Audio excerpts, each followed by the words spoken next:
Hi everyone, great to be here today. And it's luxury for me.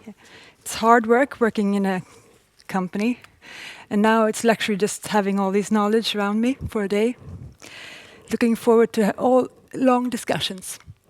About Houdini, we're a Swedish outdoor brand, one that is working globally. We're on about 16 markets. But we're a fairly small company. We're premium positioned, so we're right there next to Arc'teryx or Patagonia or whatever, but we're pretty small, so we're flexible and pretty fast compared to the big guys. And that's luxury, talking about sustainability. The actual sad truth about the outdoor industry that we're just as bad as, I guess, every other industry in the world. We consume about 500 freshwater lakes per year. Every brand does, in average. And when you use chemicals, you can go from 110 grams chemicals per kilo textiles all the way up to 1.5 kilos of chemicals. So you have to know what you're doing and you have to be controlling it all the time. Otherwise, there's a lot of waste. And what I wanted to, thinking about today and the context, I think one challenge for us now and business in general looking ahead is everybody's now talking about sustainability. And greenwashing, we've heard about that for many years, and that's been greenwashing towards the end consumer. But now, I think the most important thing is to make sure that you know enough so that you don't start greenwashing internally.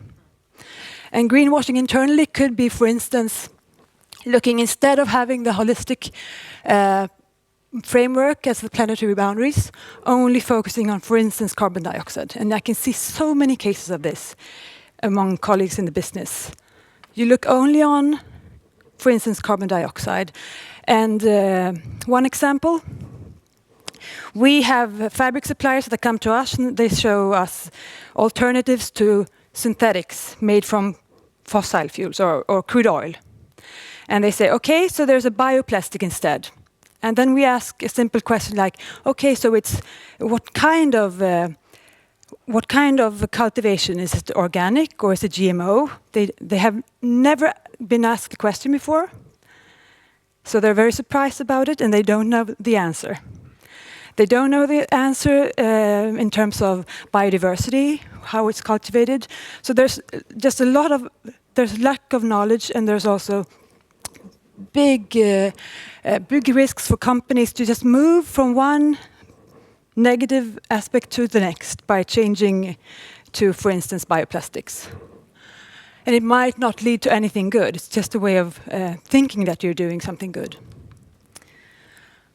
Something about Houdini then. This is our vision. We want we look at our company as being able to maybe hopefully change the world into something where you have the possibilities to have endless great experiences in your life. It might be cultural meetings or going out in nature and doing fun stuff, but with no negative impact on the environment, or actually rather a positive one. And these are our values: doing good. We want to make sure that we do good as a business. We play hard. That's the mentality of a sportsman, I guess. Focusing and having a goal and just going for it.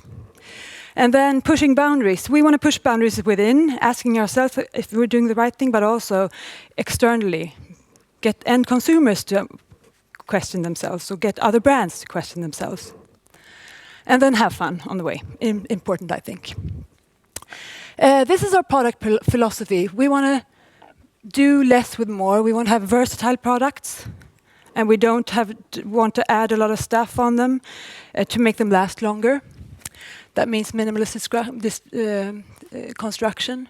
We want them to be built to last. We want to make sure that you can have something and wear it for many years, repair it or whatever when you need to, but not have something that you want to change every season. And that means style, of course, also quality. And then comfort. We think that nowadays, for an end consumer, for an end user, you have to include even comfort for your soul. I think we we should, as a company, produce products, and not only products. We should only offer products that let the end consumer feel safe about that they've done a good choice. It cannot be moved to the end consumer to choose the right, to pick the right from the bad one, and then we decide how to move ahead from the effects of the end consumer's choices. We know, and we need to work accordingly. Everybody talks about brand values and visions and all that, but I think we're doing everything we can to work according to them every day. And this is a nice little example. Just an email from an end consumer. They've 2 guys traveling the world, and they say they're addicted to our stuff. I think as a designer, you have to be proud of something you do, and you cannot be proud of anything if you do it constantly over and over again. Let's say a designer today probably does 300 designs per year instead of 20 really, really good designs, something that he is proud of, she's proud of, something they want to use themselves. We need to get back to that. And that's when you have an addictive product, and that's when you have end consumers who really like your brand and trust you.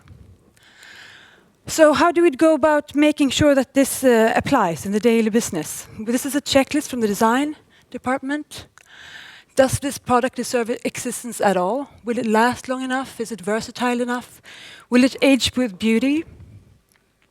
Nothing added that isn't needed, right? Will it be easy to repair? Is it durable enough for our rental program?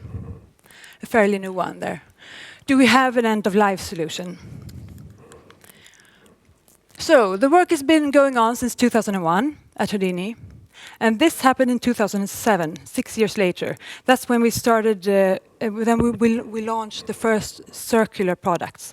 That means you could use fibers from old textiles, make great products, and then make sure that you can bring them back into the loop and circular time and time again. It took 7 years, and we had to move all our production, 70% of our production from all the old suppliers to a fairly new one in Japan. Because the other old guys, they were not interested in doing it. But I think we're going to see more shifts like that in the future. If you're not there on it, working hard to find new solutions, you're going to fail. The first thing we did was base layers. Nowadays, we have shell layers as well. Pretty big difference. Using a shell layer technology where you have a circular system with only polyester in the face fabric, in the membrane, and everything else, so that you can put it back into the system more or less like a PET bottle. Here's an example of, we are small, as I said, but I think we have power in pushing boundaries within our colleagues in the business, because now we can prove that it works, selling products that are sustainable and maybe don't have the same ingredient brands as you've been afraid to move away from, among other big brands. And it's a luxury because some brands maybe have 40% of their turnover from a non-sustainable technology. We started working with alternatives to synthetics a few years ago, and now we have a bunch of products that are made from renewable and biodegradable fibers. And that was also a challenge because in the industry, there are more or less no one who keeps the organic fibers organic. They mix with synthetics all the time in different levels, either on the process chemical side or actually mixing the fibers in the fabric. And that means you cannot biodegrade the fabric and you cannot recycle it in a good way. So now I think we have, 4 or 5 qualities using organic renewable. What we cannot do internally at Houdini, and I think that's pretty fair to say that it's common among our colleagues in the business, we don't know the chemical side. So we decided to take on an external partner, Bluesign. They control, I think, 900 chemicals, compared to REACH, for instance, which has about 90 or so chemicals on their list. And they have an input-output control, so that means they can help the suppliers keep it in control even though they don't know that much about each supplier they have or so. It's a more effective way of working. And I think without this, we could not survive, or we could not take responsibility what we're doing, really.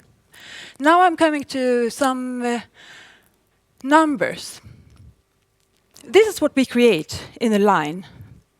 Internally at Houdini, when we moved to trying to, from the design philosophy where we have durable and sustainable products in that way, transitioning towards sustainable ways of producing them. We now have 51% of our products being circular, and then 54 are made out of recycled fiber, 15% renewable and biodegradable, Bluesign 45, and then recyclable products are 52%. But that's what we offer to the, and it sounds, I can be frustrated when I see this, but we're actually best in class globally here. We would like it to move faster in the right direction. But the tough thing is that on the consumer side, for instance, the shops that buy our products and consumers who choose them in the shops, that's the gatekeeper kind of now. So it's a bit slower in the process that we would like. You can see, for instance, a change in recycled polyester, which is more or less half. No, a little more than half. But chemically recycled polyester and mechanically recycled polyester is 34%. And then we have a lot of polyester and nylon that's in transition right now as we speak, moving from virgin to recycled. This is the work we're doing now with Alba Eco, which is a partner of the Stockholm Resilience Center. This is just the first part, really. We need to know much more. It's been kind of low-hanging fruit so far for us to change from instance, from virgin fiber to recycled fiber. But now we need to learn much more in terms of if we want to go 100% recycled. Of course, we want to do that in terms of synthetic fibers. But what about the mix, wool compared to synthetics? We know that the synthetic products last so much longer in the field when you use them. You can wash them thousands of times and so forth. But we need to know more. Should we go 100% biodegradable and renewable? Maybe. Then we will do that. But we need much more science in order to take the right decisions looking ahead. This is the Bluesign chemical. They also check chemicals, water, and energy. Bluesign is as I said, an external part, and they are much easier to work with in Asia. That's where they are. That's where it's really financially sound for everybody to become a partner. But in Europe, most companies or producers know what they're doing at least better than in Asia, which means that we don't have that much Bluesign as somebody who would produce everything in Asia. Okay, so now this is a bit of a donut information. Common sense says that we, of course, would like people to have a decent salary working for us. Maybe not hired by us, but working with our products somewhere. So for us, it's been a given to produce in areas and companies where we feel like they're like us, kind of. Which means we buy our fabrics from the US, Japan, Europe, a tiny bit from China and a little more from Taiwan. It's extremely unique, I would say this. Most fashion brands or sports brands would be more or less 100% Asia or 30% European, US maybe. And the same goes for where we make our garments, where we sew them in the factories. We do it locally, in a way, in the Baltic states, in Poland. Yeah, everything in Europe except a trial that we're doing now in China, where they have technical advancements that are not available in Europe.